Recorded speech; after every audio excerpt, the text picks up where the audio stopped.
Welkom bij Extra Journaal, nieuws uit Curaçao, vers van de pers.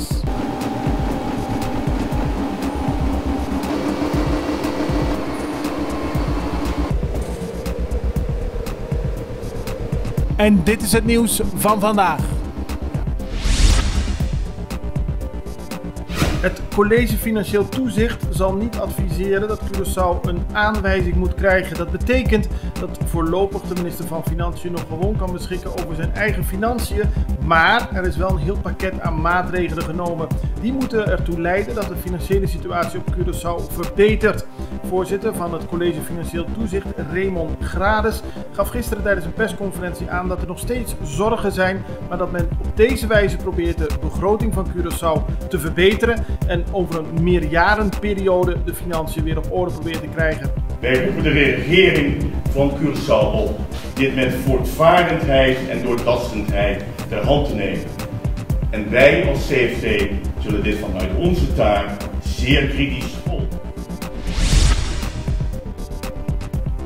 Onbekenden hebben gisteren containers opengebroken bij het Kruidhuis. Daarbij is een grote hoeveelheid vuurwerk in beslag genomen. Het gaat niet alleen om gewoon vuurwerk, maar ook om zogenaamd showvuurwerk. Dat is vuurwerk dat normaal door professionals wordt gebruikt en extra gevaarlijk is voor mensen die er geen verstand van hebben. Daarom wordt gewaarschuwd niet zomaar illegaal vuurwerk te kopen.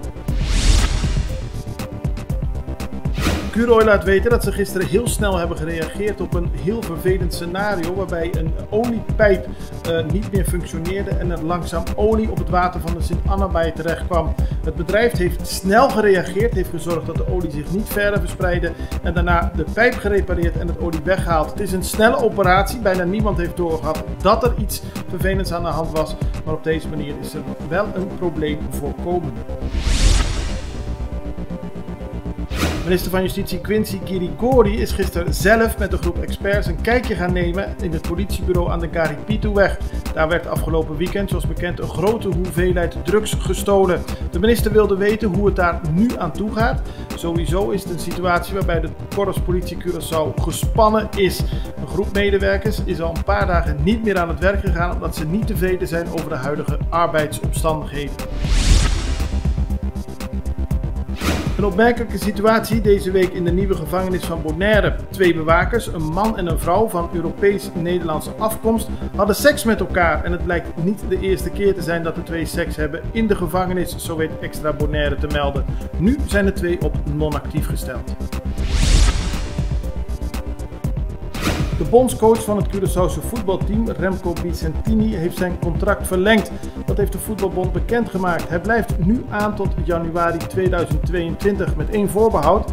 Als Curaçao zich plaatst voor de wereldkampioenschappen die in 2022 in Qatar worden gehouden, dan blijft Vicentini nog langer aan als bondscoach. De play-offs in Amerika, honkbal is dat met weer veel Curaçaose inbreng. Kenny Jansen van de LA Dodgers won van het team van Jonathan Scope, de Milwaukee Brewers. En de Red Sox met Xander Bogaerts hebben gewonnen van de Houston Astros. Verder is er nieuws over de operatie van Didi Gregorius, die is geopereerd aan zijn elleboog. En de operatie is goed gegaan. Er kan wel een tijd van een jaar staan voordat hij helemaal beter is, maar de familie hoopt dat hij binnen een periode tussen de 6 maanden en 9 maanden weer helemaal is hersteld.